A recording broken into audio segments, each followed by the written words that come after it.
So, hello everybody. Happy to have you here with us. And as you can see, we again have a guest in our communication Zoom talk. Hartmut and I are happy to have Günther Baumgartner with us. Günther is head of communications of Siemens Global Business Services.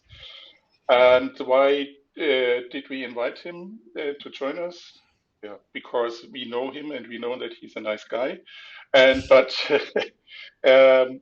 just recently we saw a post of him on LinkedIn where he expressed some thoughts about how we work together now since the pandemic seems to come to an end. What is the right or new way of working after the lockdown? And that's something that has kept Hartmut and myself busy for quite a while, and therefore we thought that it's a good idea to have Günther with us. So Günther, thanks for being with us. Thanks for inviting me. Pleasure to be here. It's an honor to talk to you guys. And as you may know, guys, Hartmut put a poll on LinkedIn, and as an intro, I give word to Hartmut to present the results. Yeah, thank you, Mark, and happy to share the results with you. The question we asked on LinkedIn was, what do you see as the most likely scenario for the future of how we work? And we had four options to vote for. The first one was assuming back to the office like before. That's only 7%, so not the majority. Another option was mainly on-site with the hygienic rules in place. That's also just 7%, another 7%. The third option we asked for was 70% home office and 30% on-site. And this option got 72% of the votes, so that's by far the majority. And the last option was home office forever. So there are also some guys, 14%, who vote for that. Still double the amount of numbers of people that said back to the office like before. So there is clearly a preference for home office, remote work. And I'd like to ask you, Günther, what's your observation on that? How do you see these votes reflected in your context? Yeah, thanks, Hartmut. I think the results actually reflect what we have found at the Global Business Services unit here at Siemens. It's some 10,000 people who make all the background services of a company like Siemens. So Siemens is operational and working ongoing. And we have, during the pandemic, created a program which is called My Work at GBS. So where we try to find out what does the people need, what are the platforms, what is the equipment, and all these kind of things and beyond. And also, what is the future operating model of it at all? And also, we did a survey, and it reflects basically more or less what you said. It's summing it up. It was like 3 days mobile working, 2 days office working, and with all the spread you just mentioned. So the what you showed is absolutely feasible and absolutely correct. And within my team, which is some 10 people plus a few on the global scale, interestingly, the time which was driven by an abrupt mobile setup, it glued us stronger together. We all said than anything else could. Interesting. It glued us stronger together. Why did it do that? Interestingly, because you saw so much more of anyone of your colleagues, which you would have never saw when you would have been in the office. The family, the dog, the cats, the home, the lot, And this Okay. made it much more personal than an office environment could have done. That's a very interesting point because that was something that I always expressed as an issue or a challenge. How can you, so to say, keep the glue working, the social glue, or how can you create social glue? I mean, to keep the glue, I can perfectly understand that. Of course, it is interesting and fun and gives a lot of information if you see the real backgrounds of the people in their homes and get to know the dog and the cat and the kids and so on. And another question is how to create the glue if you get new people on board. That could be a bigger challenge now. Yeah, there's two. Sorry, go ahead. Go ahead. No, there are two answers maybe to that. On the one hand, you can support it technology-wise. So with our people in our center in India, they created an onboarding app, which then more or less automatically helped to do the major onboarding steps, which was really, really helpful. The other thing is you simply need to have a higher frequency of getting in touch. You have to. It was the first say of our CEO was stay in touch with the people after the first days of that thing disappeared, so to say, the history. And the other thing is to build in on purpose, build in time, which allows you to tackle topics which are far away from work. I had a jour fixe today with a colleague, and we talked about a few other things, and then we circled in on the work topics, or sometimes we simply build in time where everybody grabs a tea or a coffee and we catch up and we talk about what just comes through our mind. I think the social glue, it will not replace, honestly, personal meeting, but it's doing it how to say, at least to a certain extent.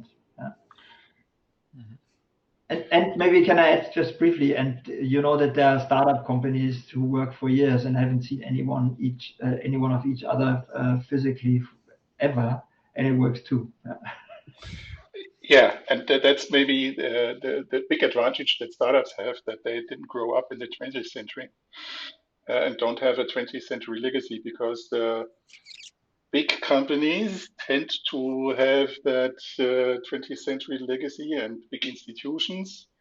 And there they have hard times in changing from the old command and control mindset to the new trust and transparency mindset that Hartmut and I have been talking about frequently, which means that you have to have another approach as a team manager.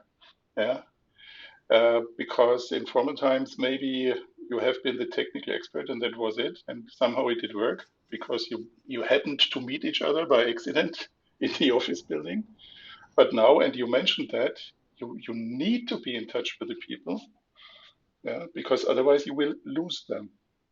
And you can't do that by just the command and control thing. You have to put in the trust and the transparency aspect in a way that it's not only about work, it's not only about results. It's about really cooperating or co-creating, one very important word for us. Not only a way forward, but the targets, and then trust in the people and empower them to go the way to take the steps they think are necessary. So it's a new way of leading. Absolutely. I think as you said, the currency of FaceTime, I think this is history, or it has to be history, because of how many inefficient time has been spent in the office. Well, you could have done it somewhere else better or whatsoever. And I think this way of, it's just, there's always a flip side to the coin, and I think flexible working and giving this new normal to reality will be a prerequisite to get the best people, and to keep the best people. Not only we're getting, it's also keeping, because of course you are at home, so you get a certain distance. It's normal. And maybe if time goes on, it's not anymore so important what is the name of the company you're working for. I think this is a real risk in the whole scenario. So you have to find the right balance between the advantages of flexible working and the disadvantages, which are undoubtedly there, like the distance, like the wrong setup at home, which actually creates physical impact too, or you simply can't be at home because it's not possible due to the infrastructure, the technical infrastructure, and the lot, and all the other things like no commuting, no losing time on finding your way, and so on and so on. So to get that balance right will be the challenge for the leaders, and it has to be a mixture. I'm very sure that everything else will be for the disadvantage of the respective company. Mhm. And I Yeah. can only say just briefly that in Siemens, with advertising, that is on an extremely good way with the management, top management, and the units management. They're very strongly behind that, establishing that new normal. Mhm. Mhm. Okay, cool. Yeah.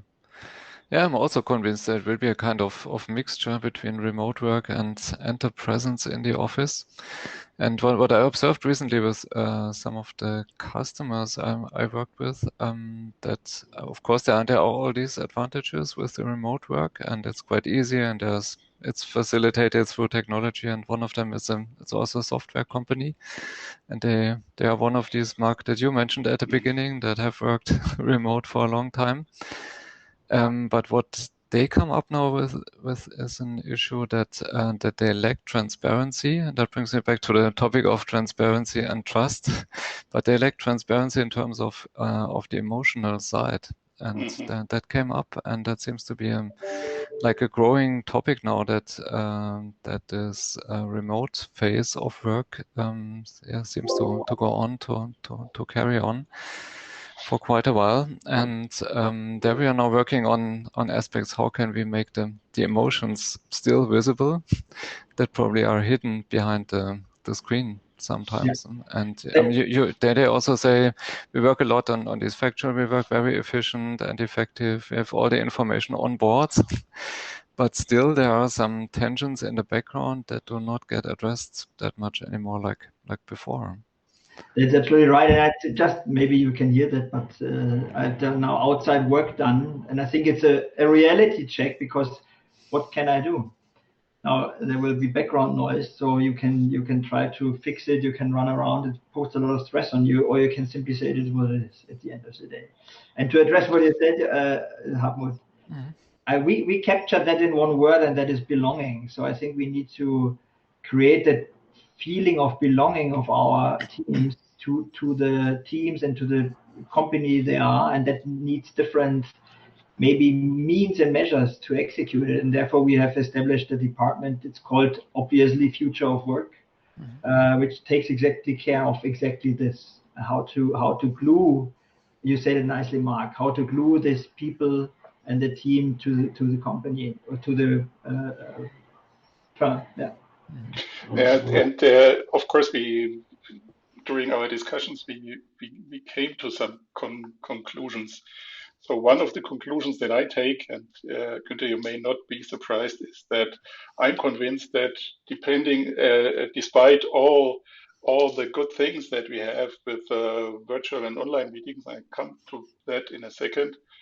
I'm convinced that this is necessary, especially in terms of creating the belonging feeling, to bring people together at least once a year, not to talk business, to eat and drink together and have fun together and end the evening by hugging each other with maybe a few beers or wine intus, but to have that feeling of family and belonging. And that's something where I'm convinced you need to come together at least once a year and just have fun together. Yeah.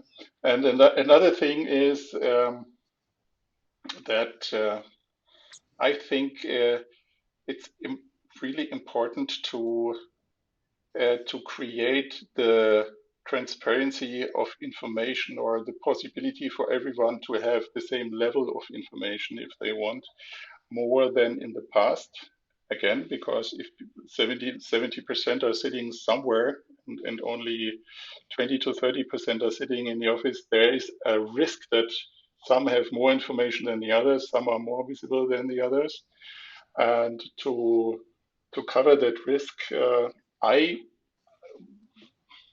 would see a continuation of using those virtual whiteboards for team meetings, for workshops, all that stuff. And I would require everyone in the team or in the project team to use those whiteboards, or to work on the whiteboard, whether they sit in the office or at home or on a Laguna or wherever they do their work, because again, this creates a kind of belonging on one hand, and on the other hand, people see what the others do, what the others contribute, and the others see what you self contribute, and those whiteboards are there, and people can work on them in between. Maybe in the Laguna, maybe on in the hut in the Alpine mountains, whatsoever. Yeah. That is another topic. We have also looked into that, of course, as a global company.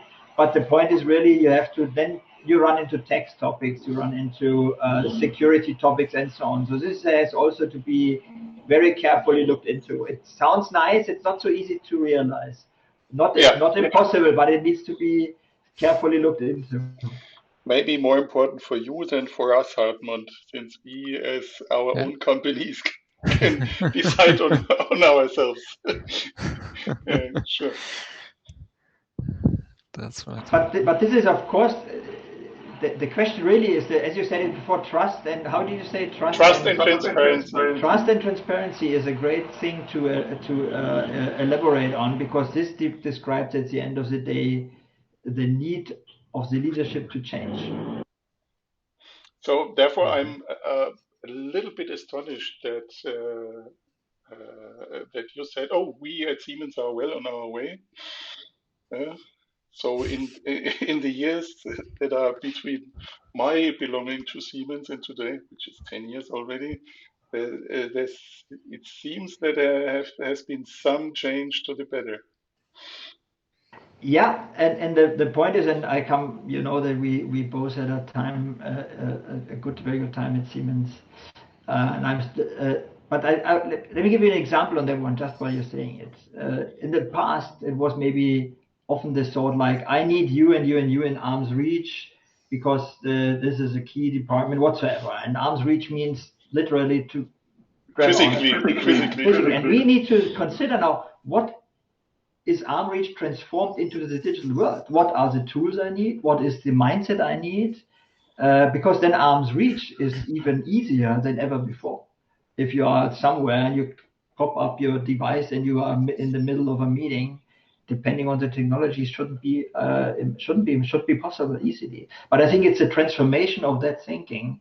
And what I can say, and it's not because it's recorded, but I think I'm convinced of that, and that's why I posted it, is that we have to carefully look into it. We have to take care that nothing pushes too back into the old times. At the same time, I think we have all the means at hand, especially as a big global player, to be so flexible and modern as it's now said and told. And I'm very sure that we'll make it.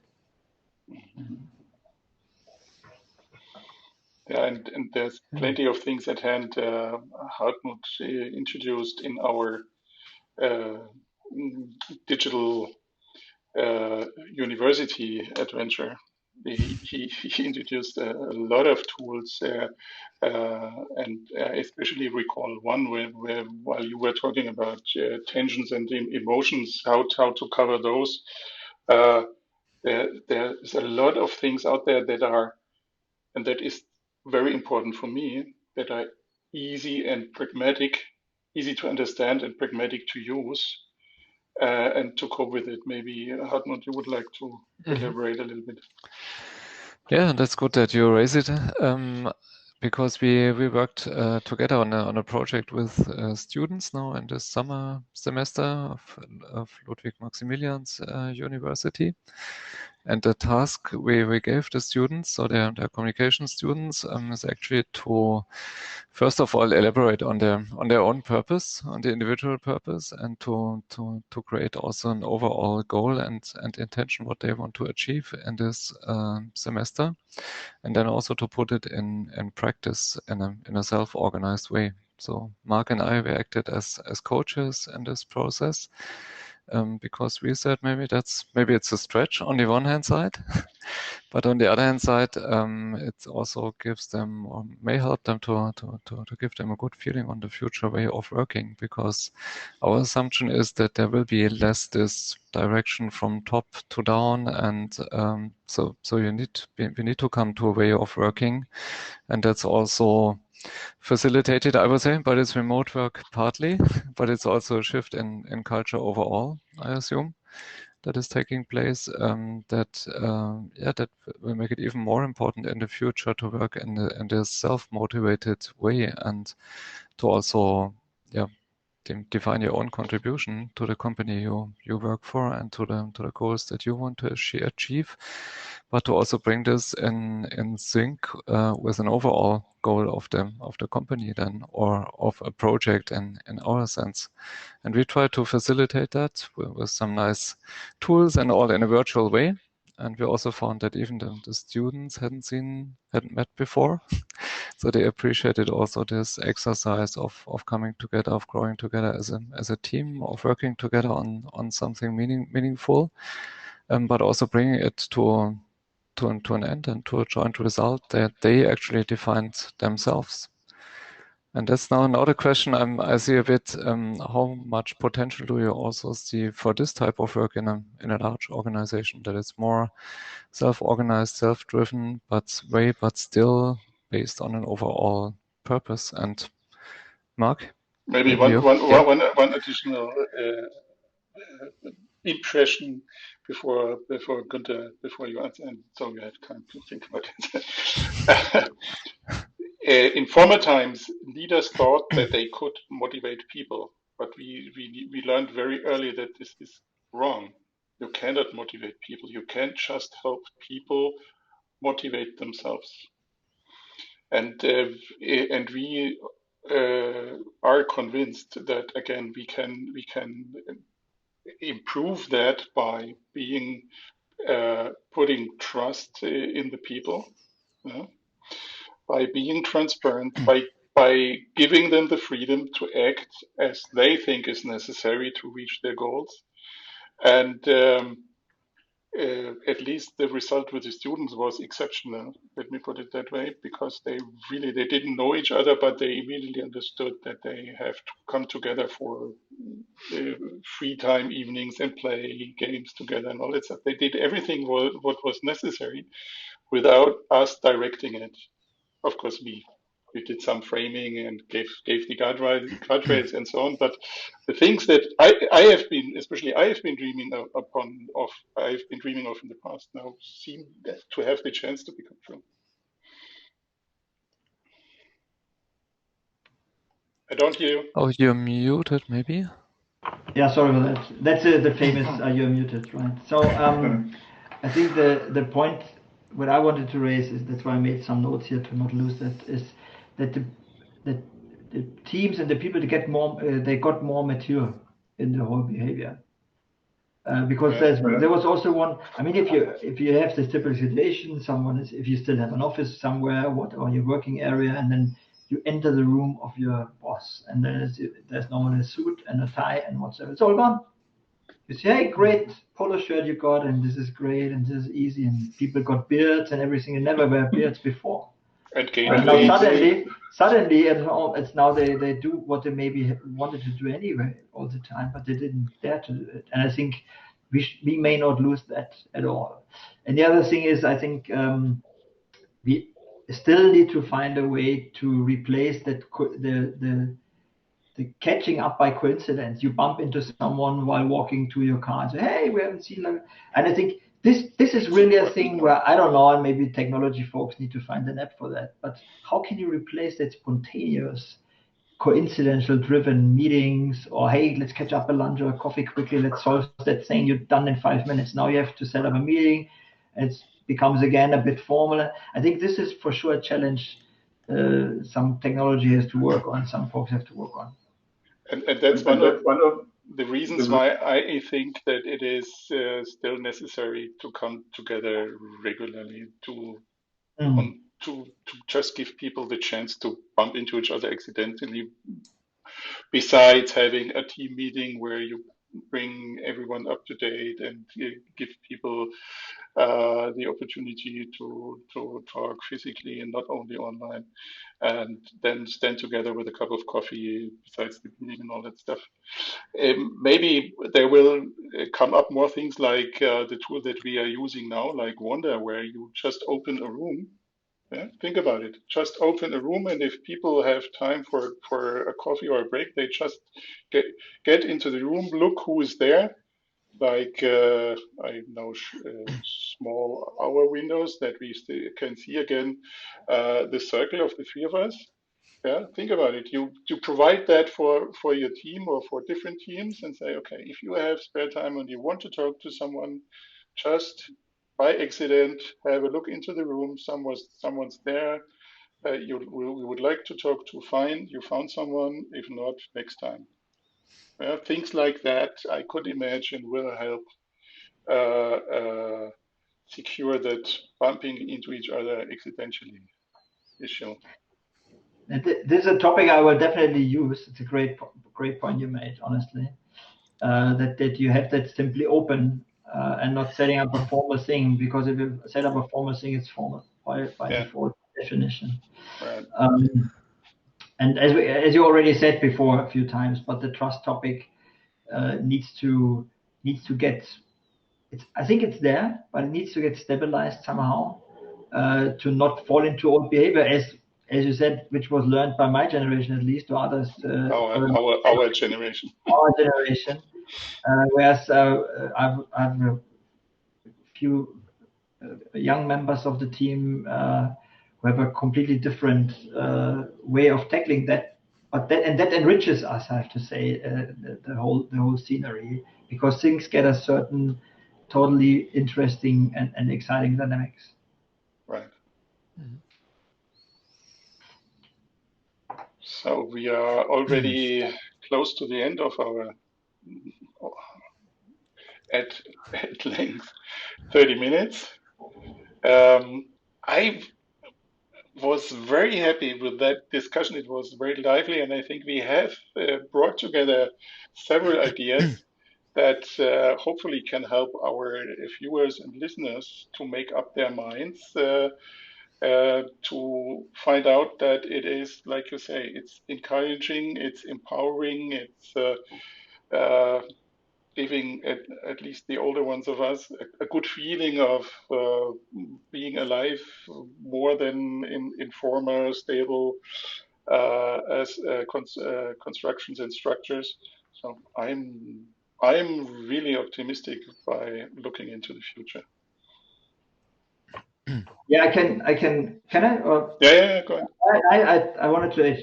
Maybe we are older, but we are not mind-wise. I think we are still young.